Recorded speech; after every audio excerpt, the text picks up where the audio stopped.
Hello and welcome back to 1874 in association with Match Bingo. Head to 1874.io/matchbingo and you'll be able to get a bingo card for Aston Villa's game against Young Boys tomorrow night. And if you buy 4 bingo cards, they're £2 each. You get one free. You can have a go and you can win between £25 and £250. A little fun way to try and win yourself a bit of money. Low stakes, but as always, please gamble responsibly. And of course, you can do it on the Champions League games tonight as well and all the other football and sport that's on at the moment. I'm your host, Dan Bardell, joined by the For the Love of Paul McGrath podcast, Neil Dunworth, to preview Aston Villa against Young Boys at the absolutely ridiculous kickoff time at 5:45 on Thursday. I may have saved someone, in fact, there, Neil. Someone may not have known. They may be listening and thinking, I didn't know it was at 5:45. But what a ludicrous kickoff time on a Thursday night in Birmingham. As John McGinn said, Spaghetti Junction is going to be fun. It's going to be absolutely hilarious. Spaghetti Junction is going to be. It's not ideal for me. My team sheet tantrums I normally do them 75 minutes before the game, and that makes it 4:30, and that's when I collect the kids from creche. So if anybody's waiting on the team sheet tantrum next week or tomorrow, it's going to be about half an hour late. So nothing I can do about it. Blame UEFA. I mean, we've had a few away games at 5:45, haven't we? I don't think we've ever had a home European tie since we returned to Europe at 5:45. That's the first one in my opinion, or my memory. Yeah, I think we played Ajax at 5:45 away, but that was away. Yeah, all away. I can't remember. No, there's definitely not been a home one, and you'd wonder why. I suppose. I was about to say, I'd love to know the reason why this TV. is. Definitely TV. I don't know. Can it be? I don't think it. God knows. I mean, my dad's not coming anyway. Currently, I'm going to the game on my own tomorrow, as is. But maybe an early set off. I may not even drive, in fact, to the game tomorrow night because I just think it's going to be a nightmare. And I won't have my dad's disabled badge to park, so I'll have to be making my own kind of way. Let's see what happens tomorrow night. But yeah, could be I might walk. Could be an early set off. So if I set off now, I'll get to Villa Park for 5:45. Neil, shall we treat ourselves to a look at the Europa League table before we get into it? I've got to admit, it's the first time I've looked at the table all campaign. 4 games in, Villa winning 3, losing 1. That gives us 9 points, and we're currently sat in 6th, which would be absolutely fine because you want to finish in the top 8. I'm not going to drag the table down because I don't have the capabilities of doing that. But Young Boys have won 2 and lost 2, so they're further down the table than us on 22nd. The 22nd. It feels weird to say it's 22nd when they've won 2 and lost 2. That doesn't feel that bad, but they are where they are. I mean, theoretically, you'd expect Villa to qualify in the top 8, Neil. But when you're home games, I'd expect this one to be very similar to the last one. Not a classic, heavily rotated side. Just get the job done. Everyone go home, and you'll be home a little bit earlier than you normally are. Yeah, absolutely. I think like this Young Boys team, I won't say they've had a bit of upheaval since we played them the last time, which was in the Champions League. But they have a new manager, as far as I'm aware, and their form hasn't really kicked on from where it was then. You know, they weren't all conquering side, I suppose, in Swiss football previously, but they're obviously in the Europa League for a reason, and we were obviously there for a reason as well. So we're meeting on different terms this time. So, but the new manager that they have in there is former Mönchengladbach manager and also former Leverkusen manager as well. So he must have something about him, and he's only in there since the 31st of October.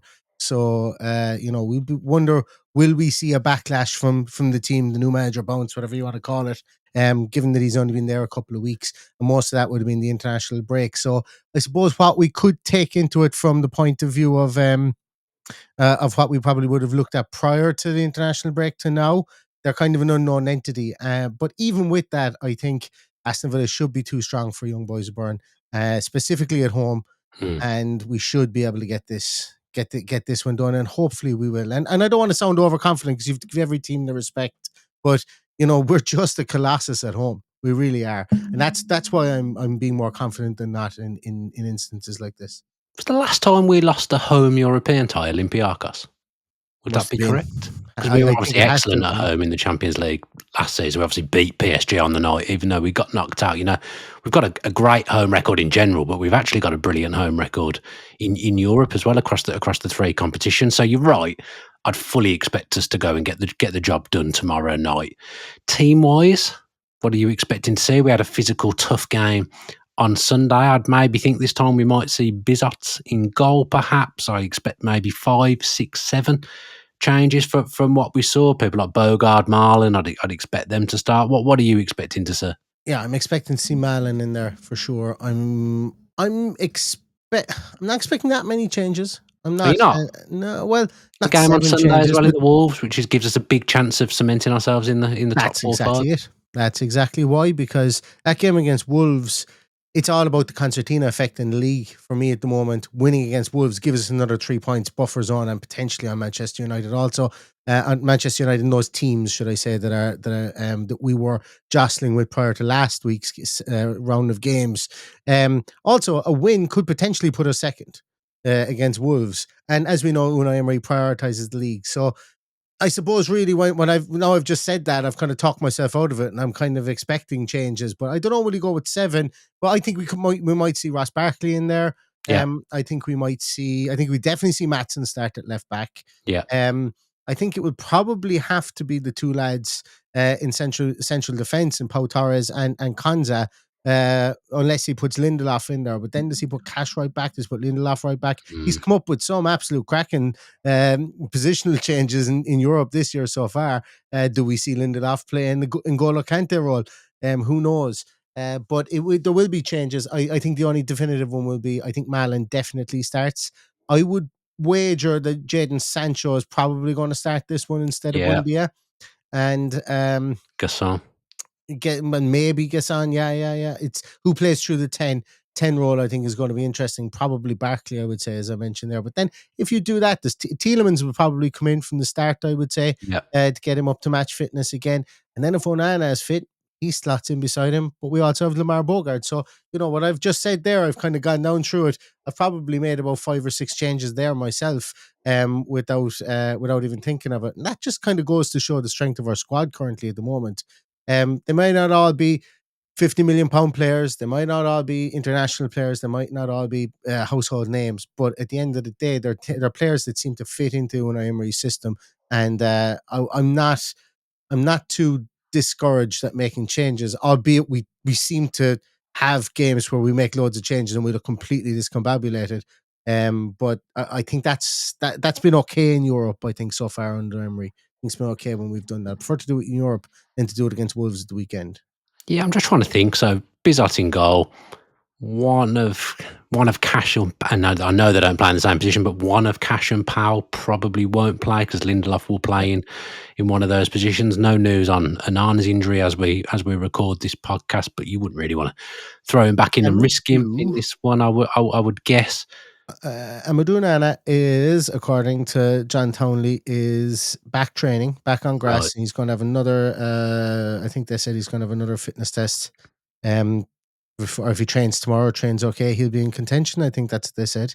The only person, yeah, he's in full training this morning. Ahead of the game, the only person that's Nice. definitely out is Tyrone Mings.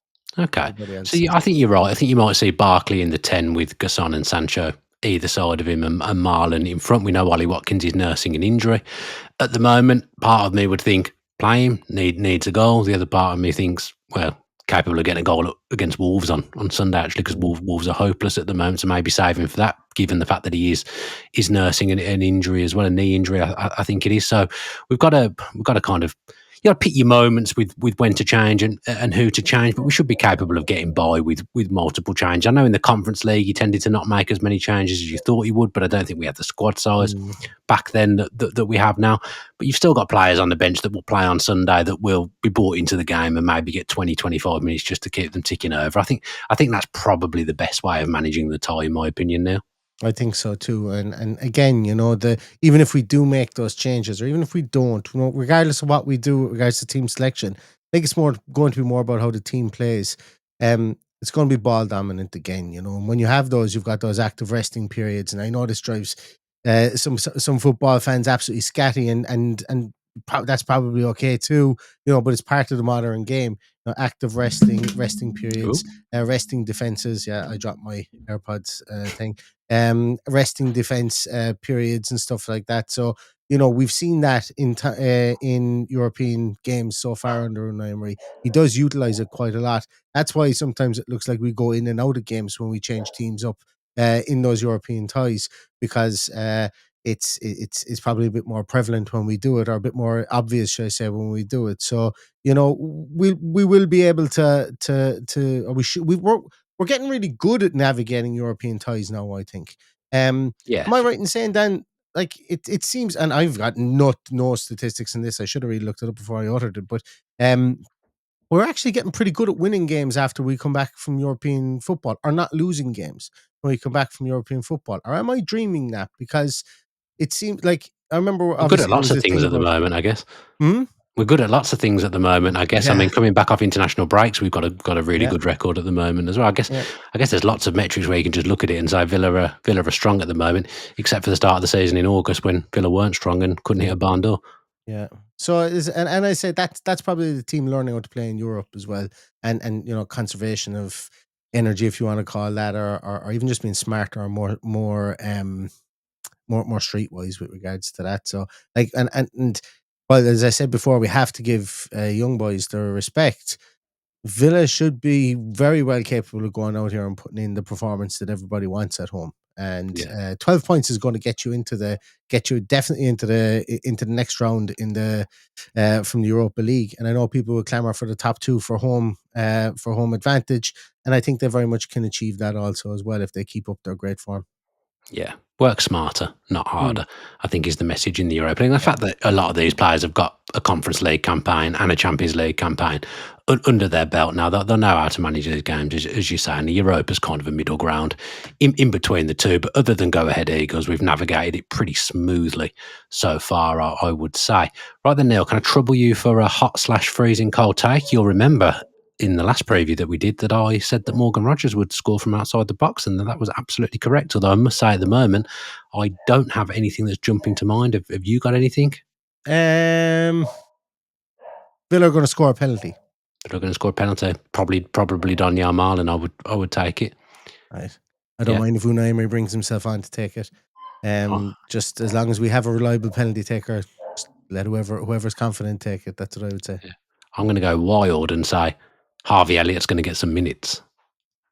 I'm going to go absolutely wild there. And if he doesn't play any part in this game, then I guess it's sayonara, Harvey Elliott. I don't think we'll see you again in a Villa shirt, because if you're not getting games against young boys at home, it's probably better that you do go back to Liverpool if that can be arranged, if it even can be arranged. But I'm going to predict that even if it's just 5 minutes, we see Harvey Elliott on the Bill, pitch at some point. you build on his 15 seconds cameo in the Christmas advert.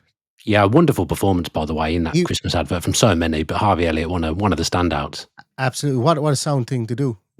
A sound thing to do. He set her up for success. If it wasn't for Harvey Elliott, he got the assist in that whole thing. If it wasn't for Yeah, him, she doesn't get past Spinky. You don't get exactly. past Nigel Spink. You're going nowhere there. She'd be, before you know it, security ever flung out the front door. So fair play to Harvey Elliott. Yeah, heavily involved. I think an Mm. assist Yeah, is fair. His first assist, and yeah, it wouldn't be. Oh yeah, it would be his first assist of the season. His second goal contribution yeah. in a Villa shirt. Although it's not a shirt, it's a Christmas jumper. I'm fair play for him to even be doing that, because I don't know when it was filmed, but if you're Harvey Elliott and you've been asked to do that at the moment, you're thinking, are you taking the mick out of me? Like, is Jeremy Beadle about to jump Yeah. out? Is this most people won't know what I'm talking about there, but yeah, you must be thinking, what on earth is going on? Right, thank you, Neil. Thank you for joining me today to preview Aston Villa against Young Boys. Don't forget that it's a 5:45 kickoff at Villa Park, so give yourself plenty of time to get there, because I suggest the traffic isn't going to be brilliant. Thank you to Match Bingo for sponsoring the show. Thank you to Neil again for joining me, and check out his much later team sheet tantrum on the For the Love of Paul McGrath podcast tomorrow. Amazingly, I've managed to say that right for probably the first time ever when we've done a show together.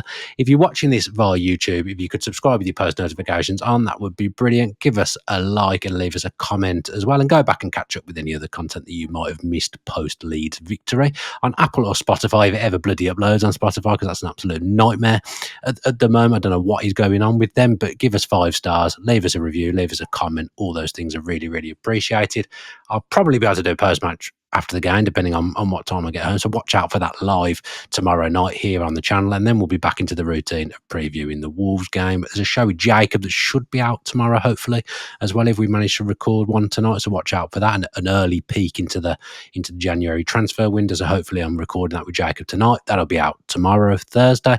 But do still, watch all the other content that you haven't watched. And I was going to say watch this, but obviously if you're listening to this, you'll have already watched it. So I'm going to stop rambling. Neil, thank you for the third time for joining me.